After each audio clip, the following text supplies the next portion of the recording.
திருட்டு சம்பவங்கள்ல குற்றவாளியை பிடிக்கிறாங்க. ஆனா ரெக்கவர் பண்ண முடியல அப்படின்னு போலீஸ் தரப்புல சொல்றாங்க. உங்களுக்கே தெரியும், ரெக்கவர் பண்ண முடியல சார், நாங்க பிடிச்சோம் ஒப்படைச்சிட்டோங்கிறாங்க. இதனால ஒவ்வொரு வீட்டுல 13, 40, 50 சவரன் கொல்லப்போன மக்கள் தான். ஐயா, நான் உங்களுக்கு ஒரு சின்ன ஒரு சீக்கிரட்டை சொல்றேன். நீங்க பத்திரிகை நண்பர்கள், நீங்க ஒரு சின்ன ஆர்டிஐ போட்டு உங்க நிறுவனத்தின் மூலமாக தமிழ்நாட்டில் ரெக்கவரி ரேட்டை பாருங்க. நல்ல காவல்துறை 20% தாண்டாது. ஒரு நல்ல காவல்துறையா இருக்குதுன்னா ஒரு மாநிலத்துல ஒரு 100 பவுன் காணாம போகுதுன்னா ரெக்கவரி 20 பவுன் தான் இருக்கும். 80% காணாம போயிடும். அந்த 20 பவுனை ரெக்கவர் பண்றதுக்கு தான் மனித உரிமை மீறல், மிளகாப்பொடியை கொண்டு போய் பிறப்புறுப்புல வைக்கிறது, சித்திரவதை, டார்ச்சர், இவ்வளவு விஷயம் நடக்குது. இன்னைக்கு என்னை பொறுத்தவரை இந்தியாவில் அரசு முடிவு செய்யணும். அது திருட்டு போயிருச்சு, காணாம போயிருச்சு, காவல்துறை ஒத்துக்கிட்டாங்கன்னா அரசே இன்சூரன்ஸ் போட்டு பணம் கொடுக்கணும். அதற்கான நேரமும் காலமும் வந்துருச்சு. இவ்வளவு பெரிய அரசுக்கு அதெல்லாம் ஒரு பெரிய விஷயம் கிடையாதுங்கண்ணா. ஒரு திருட்டு போன பிறகு காவல்துறை அதிகாரி அதாவது ஏ ரிப்போர்ட், பி ரிப்போர்ட், சி ரிப்போர்ட்டுப்பாங்க. என்னால் பிடிக்கவே முடியல, 1 வருஷம் ஆச்சு, கண்டுபிடிக்கவே முடிக்கணும்னா அந்த கேஸை க்ளோஸ்டுப்பாங்க, சி ரிப்போர்ட்னு சொல்லுவாங்க. சி ரிப்போர்ட் கொடுத்துட்டாங்கன்னா அரசு அந்த பொறுப்பை ஏற்றுக்கொண்டு எவ்வளவு தங்க காணாம போச்சோ, சந்தை மதிப்பு என்னவோ அதை அவங்களுக்கு அரசு ரீஇம்பர்ஸ் பண்ணணும். ஏன்னா இதுக்கான நேரம் வந்துருச்சு. அது 1980, 90 இந்தியா கிடையாது. இன்னைக்கு 2025 இந்தியாவில் இது சாத்தியம். அரசுக்கு இது பெரிய செலவெல்லாம் ஆகாது. ஆனா 1 வருஷம் அரசு டைம் எடுத்துக்கணும். கான்ஸ்டபிள், இன்ஸ்பெக்டர் அவங்க முயற்சி பண்ணி பிடிக்கட்டும். ஏன்னா நீங்க ரொம்ப ப்ரெஷர் போட்டீங்கன்னா என்ன ஆகும்னா 1 வருஷத்துக்கு அப்புறமும் ஃபேக்கா 2 பேர்த்த கூட்டு வருவாங்க. 2 பேர்த்து மேல ஃபேக் கேஸை போட்டு உள்ள அனுப்புவாங்க. ரெக்கவரியே காட்ட மாட்டாங்க. ரெக்கவரி காட்டலினா அது ஃபேக் கேஸ் நடத்தாங்க. பாதி நேரத்தில் ரெக்கவரி இல்லைன்னா பேருக்காக, ப்ரெஷருக்காக கைது பண்ணிட்டாங்க. அதனால அரசே இன்சூரன்ஸ் பாலிசியை போட்டு ஒரு மாநிலத்துல 1 வருடத்திற்குள்ள, ஏன்னா எல்லாம் மிடில் கிளாஸ் மக்கள், அவங்களுடைய லைஃப்னுடைய சம்பாதியம் அந்த கோல்டுல இருக்கு. 30 வருஷமா 40 வருஷமா குழந்தைகளுக்காக, திருமணத்திற்காக சம்பாதித்த கோல்டு ஒரு நைட்ல காணாம போயிடும். இந்தியா, குறிப்பாக மாநில அரசுகள் இதை யோசிச்சு ஆராய்ந்து அதற்கு ஒரு இன்சூரன்ஸ் பாலிசியை கொண்டு வந்து அவர்களாகவே அந்த மிடில் கிளாஸ் குடும்பத்திற்கு ரீஇம்பர்ஸ் பாலிசி கொண்டு வந்துட்டாங்கன்னா உலகத்துக்கே தமிழக ஒரு மைல்கல்லா இருக்கும். இதையெல்லாம் முதலமைச்சர் யோசிக்கணும். இதை யோசிக்காம வேற ஏதோ நம்ம யோசிச்சுட்டு இருக்கோம். இந்த மாதிரி யோசிச்சா கண்டிப்பா மக்களுக்கு நல்லது நடக்கும்.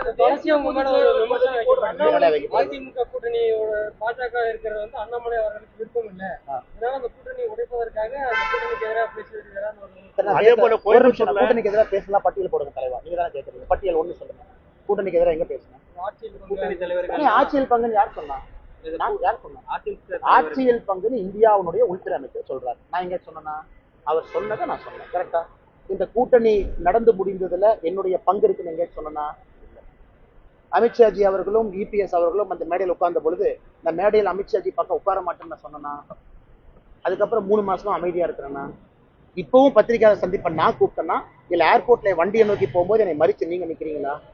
எங்கேயாச்சும் கூட்டணிக்கு எதிராக ஒரு கருத்தை நான் பேசி வைக்கிறாங்கன்னா என் பாட்டுக்கு சிவனேன்னு, என் ஆடு மாடு, என் கிரிக்கெட்டு, என்னுடைய ஃபவுண்டேஷனு, கீழே இருக்கக்கூடிய மக்களை சோசியல் சர்வீஸ் பண்ணிட்டு இருக்கேன். கட்சியில முக்கியமான வேலைன்னா போய் வேலை செய்யறேன். அரசியல் மாற்றத்திற்காக அன்னைக்கே சொன்னேன், நான் காத்திருக்கிறேன்னு சொன்னேன். அதற்கான ஒரு நேரமும் காலமும் வரும், அதுவரை காத்திருக்கேன். இந்த கூட்டணிக்கு எதிராக எங்கேயாச்சும் நான் ஒரு கருத்து பேசினா நீங்க சொல்லுங்க. அந்த கொள்கையில அந்த பேரணி தொடங்கும் போது நீங்க கலந்துக்கூடாதே ஒரு விமர்சனம். அண்ணா ஒரு நிமிஷம், நான் எதுக்கு நான் கலந்துக்கணும்? நான் எதுக்கு? எண் மக்கள் யாத்திரை தொடங்க பொழுது அதிமுக கட்சியிலிருந்து முன்னாள் அமைச்சர்கள் வந்தாங்க. இன்னைக்கு இந்த பேரணி துவங்கிய போது எங்களுடைய கட்சியிலிருந்து மாநில தலைவர்களும் இருக்கிற அமைச்சர் அவங்களும் தேசியத்திலிருந்து வந்திருக்கக்கூடிய பார்வையாளர் போயிருக்கிறாங்க. எது கலந்துக்கணும்னா அந்த கட்சியினுடைய காரியகர்த்தா, கட்சியின் சார்பாக மாநில தலைவர் போயிருக்கிறாங்க, கட்சியின் சார்பாக எங்களுடைய அமைச்சர் போயிருக்கிறாங்க, கட்சியின் சார்பாக எங்களுடைய அகில இந்திய பிரதிநிதிகள் போயிருக்கிறாங்க. இதை தாண்டி யார் கலந்துக்கணுங்கன்னா முறைப்படி யார் செல்ல வேண்டுமோ அவர்கள் போயிருக்கின்றாங்க. இதுல என்ன இருக்கு? கோவை தொகுதியில முக்கியமான நான் முக்கியம் இல்ல, சாதாரண ஆளு. நான் எங்கனே முக்கியமான ஆளு?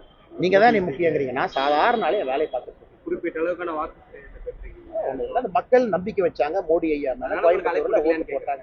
ஆனா அழைப்பு இல்லைங்கிறது வேறங்கன்னா எங்கள் கட்சியின் சார்பாக யார் சென்றிருக்க வேண்டுமோ அவங்க போயிருக்கிறாங்க.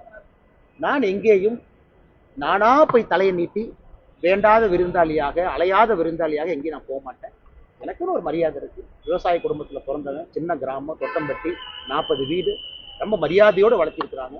சில விஷயங்கள் பிடிக்கவில்லை என்றாலும் கூட வாயை பொத்தி கொண்டு அதை பார்ப்பேன். நானா தேவையில்லாம அலையாத விருந்தாளியாக தேவையில்லாத இடத்துக்கு நான் போக மாட்டேன். சின்ன வயசுல இருந்து அப்பா அம்மா சொல்லி கொடுத்த பழக்கத்தை கடைபிடித்துக் கொண்டிருக்கேன். ரொம்ப பெருசா பேசிருக்காங்க உங்களுக்கு கொடுக்குற மாதிரி. அது எப்படி அது வாய்ப்பு இருக்கா? உங்கள்ட்ட ஏதாவது கேட்டு இருக்காங்களா? அதை பத்தி கலந்து தலைவா, நான் ஏதாச்சும் எப்பாச்சும் நான் பதவி பின்னாடி நான் போய் நீங்க பாத்துட்டு இருக்கீங்களா? மாநில தலைவர் பதவியே வெங்காய பதவின்னு தான் நான் சொல்லியிருக்கிறேன். ஏன்னா உரிச்சு வச்சு பார்த்தீங்கன்னா உள்ள ஒண்ணுமே இருக்காதுன்னு. நம்ம வேலையை நம்ம செய்வோம் தலைவா, ஆண்டவர் இருக்கான், நடத்தி காட்டுற நேரத்தில் அவன் நடத்தி காட்டுவோம். கடைசி சரிங்களா? ஒரு கேள்வி நன்றிங்க. மட்டும் தான். திமுக ஒரு மண்டல குழு தலைவர் வந்து ஒரு பெண்ணை வந்து பாத்தீங்கன்னா அவர் பேரு ரவிச்சந்திரன், ஒரு பெண்ணை வந்து அவமரியாதையா அதை திட்டிருக்காரு. திமுக கார பூசான பெண்ணை அவமரியாதை பண்ணியிருக்கான். டெய்லியும் தானே பண்ணிட்டு இருக்கிறாங்கன்னா. எந்த காலத்துல இருந்து ஆரம்பிச்சது? இந்திரா காந்தி அம்மையார் என்ன சொன்னாங்க? இந்திரா காந்தி அம்மையாரின் மீது எந்த விதமான ஆபாசமான விஷயமெல்லாம் பேசினாங்க? அதன் பிறகு இந்திரா காந்தி அம்மையாரை பத்தி என்ன பேசினாங்க? இது புதுசா திமுக காரங்க பெண்களை பத்தி கொச்சைப்படுத்திட்டாங்க, கருத்து சொல்லுன்னு கேட்குறீங்க. திமுக என்று சொன்னாலே தலைவர்கள் பெண்களை கொச்சைப்படுத்தக்கூடிய கட்சி தான். அது புதிதாக எதுவும் இல்லை. அது தமிழகத்தில் இருக்கக்கூடிய எல்லா தாய்மார்களுக்கும் சகோதரிகளுக்கும் நல்லா தெரியுங்க.